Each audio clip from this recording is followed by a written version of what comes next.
It is Friday morning and I'm down 6 pounds.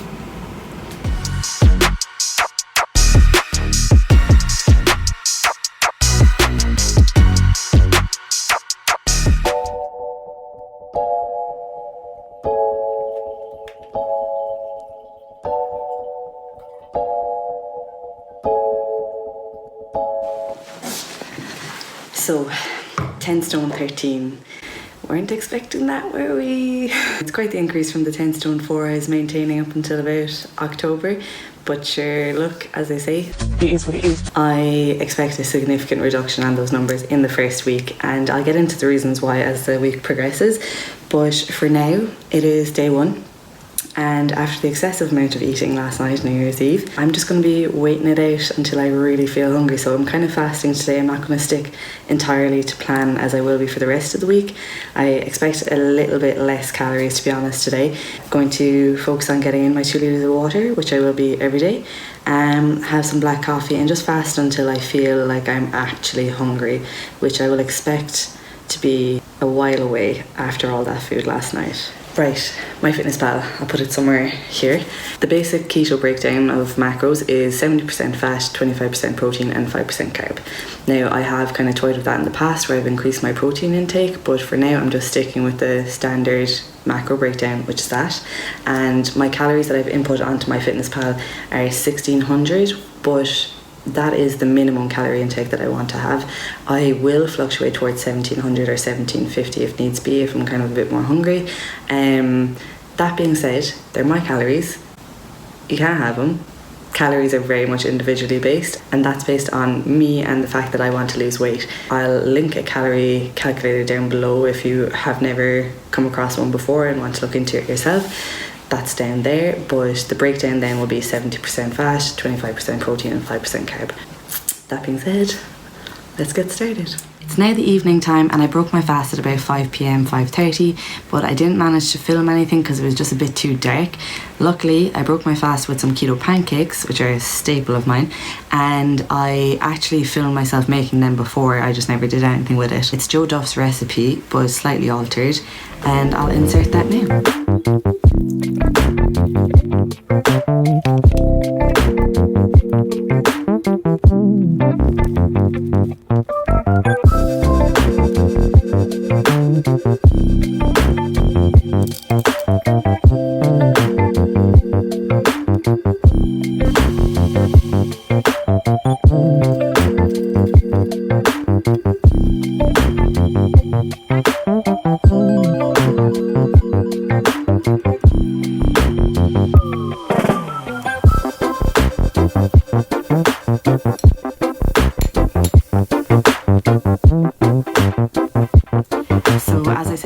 My fast today with those unreal keto pancakes and some sausages and bacon, and then a few hours later I had a bit of chicken and fajita seasoning with some Brussels sprouts and some dark chocolate.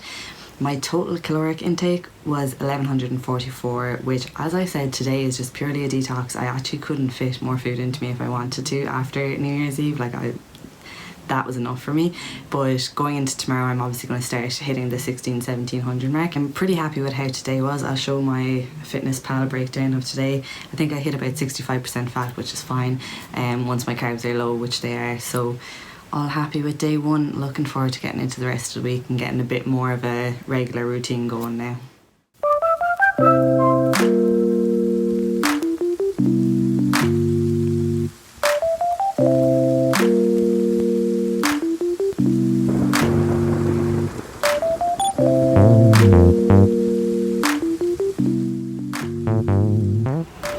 Okay, so today is day 4, Monday, and I'm about to collect some groceries, which I'll show you afterwards, but I decided I'll just sit down for a second to talk to you about how I've been feeling the past few days. When you quit sugar, you're bound to have some kind of withdrawal symptoms. You're all of a sudden getting rid of your source of energy, carbs, and replacing it with fat, so your body's not going to immediately think, okay, fat's the new source of energy, let's go with that. So I have been feeling quite tired as a result for the past few days. I, from the get-go, knew that week 1 there's not going to be any workouts, just a bit of walking here and there, purely because I wouldn't have the energy for it. And I think that is kind of helpful in terms of what I'm trying to show with the initial drop this week. So when you see the scales by the end of the week, you'll know that it's solely related to nutrition, and it's by no means me exerting a lot more energy to try and burn off more calories, you know. So that's the main kind of issue that I personally come across, is just lack of energy. There is the keto flu, which like we don't need another flu in our lives, no thank you. But I've seen some videos and people say it's kind of just a myth. It's basically just feeling a bit run down. Again, I would just associate that with just being low energy. I don't want to give that too much time because I know we're all sick of hearing about flus and flu symptoms. But the other thing is, if you're entirely new to keto, there is the possibility that you will get a case of the hot snakes. I have hot snakes, you guys. What's hot snakes? It's when the diarrhea comes out like a hot snake. Andy! Just think of it as flushing out the toxins, you know. Chances are you won't have eaten this high fat percentage ever if you've never come across keto. So it is a big like shock to the body, I suppose. But to be honest, for me personally, the main thing is just week one, take it easy on yourself in terms of working out and things like that, because you're not going to have the full energy that you usually have. I'm going to go get my groceries now and I will show you what I've gotten after. So I've gotten 2 packets of quarter pounders, which with quarter pounders you need to be kind of careful because they can be high carb, especially if they're kind of cheaper. But these ones are about 1 point something carbs per burger. I've gotten 2 trays of diced chicken, which generally, not that I try to stay away from chicken, but if I'm eating chicken, I'll make sure to have some kind of like high fat sauce, like a creamy sauce or a cheesy sauce, because chicken is just pure protein. Like I'm not going to get much fat from that at all. And then I adore these streaky bacon, and they have similar ones in Aldi's as well. I got all this in Tesco, but they're just unreal. I just love streaky bacon, so I have 2 packets of those. Salami, I just get 2 packets just as a kind of a snack throughout the day. If I'm feeling a bit peckish, it's a handy one to just go to the fridge and grab a slice or 2. Then I have these pork steaks, which I usually get like garlic and herb or Cajun seasoned, but they didn't have any seasoned ones, which is very annoying. But I have 2 of those anyways. Eggs, essential. And then here I have like an array of nuts and seeds, which are going to be going into a keto granola. I just basically roast them all. And then I use this Alpro plain yogurt. They do have another version that's no sugars. But this one, I don't think this is even, yeah, it's only like 2.1 grams of carbs per 100 grams. So that's fine. I'll be able to fit it in. But they do have one that is lower carbs. Then I have my ground almonds and sour cream for more pancakes. Halloumi, which I adore, is fab. It's quite high in fat and protein and very low carb, and it's great just fried up. It's fab. I also wanted to get goat's cheese, but they were out of it, and I wanted to get asparagus, but they were out of that. So I have tender stem broccoli because I just find it's quite easy to throw in the pan and fry up. And then I have frozen broccoli as well for dinners. And then of course we have the dark chocolate, which I've gotten a 74% and an 85%. When I was like pure keto, like you just get so used to thinking that 85% is sweet, and like your palate just gets used to it.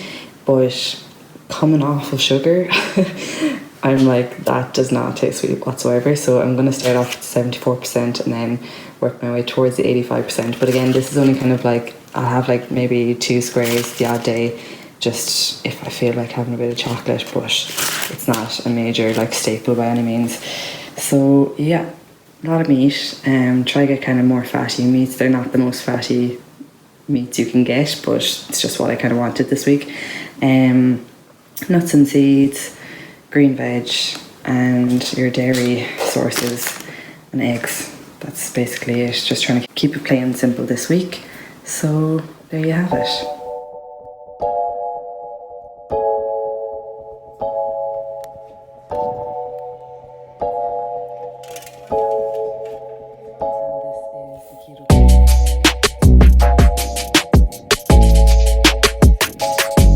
Into a bucket here with a measuring cup. So I've figured out that 46 grams gives me exactly 18 servings out of this, and I'll throw up the breakdown somewhere over here.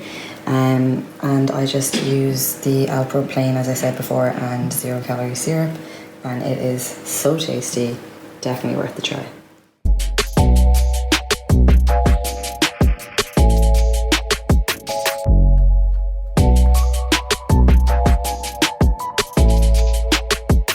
Let me just put you down real quick.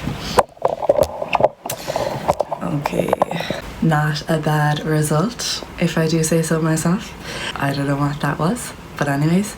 So I pretty much stayed on track all week, bar Wednesday I went slightly over my carbs because I had a cheeky margarita for Women's Little Christmas. It was worth it. But bar Wednesday, every other day was 65 to 70% fats, 25% proteins and 5% carbs. And my overall breakdown in calories, I'll show you here. I stayed under 1750 regardless each day. And yeah, it was a grand week. It wasn't too difficult. As I said, during the week I was just slightly tired, but other than that it was fine. Now, the things to consider with the difference in weight as well is you got to factor in the fact that there's going to be a bit of water weight there. So the initial first week drop when you're doing keto is quite a dramatic drop generally, and I think largely to do with the fact that when you eat carbs you retain water, so you're kind of shifting all that water now in the first week, and drinking more water helps that too. So that's why I was well, you should be drinking water anyways, but I was drinking 2 to 3 litres of water per day. Another factor that will impact what your weighing scale says is how soon you ate the night before. So last night I ate at 7:30, which means it was about 15 hours before I weighed myself, versus New Year's Day I'd say it was probably 12 or 13 hours before the night before that I ate. Then basically in the morning I just strip off and weigh myself without eating anything for the most accurate results. Overall, week 1 done, very chuffed with it, and I am way less bloated than I was at the start of the week. The start of the week my stomach was extremely taut to touch, and now I just feel like I'm chilling. I'm happy out. Going forward, as I said, week 1's always the most dramatic drop in weight, so I'm not expecting it to be that big of a decrease next week or the week after. I'm kind of going for the more 2 or 3 pounds a week, which is the normal weight drop that you should be doing, or should be achieving anyways. I hope this was somewhat informative for people who haven't experimented with keto before or interested in looking into maybe doing it. I will keep you updated next Friday with how week 2 went, and yeah, hope you enjoyed the video.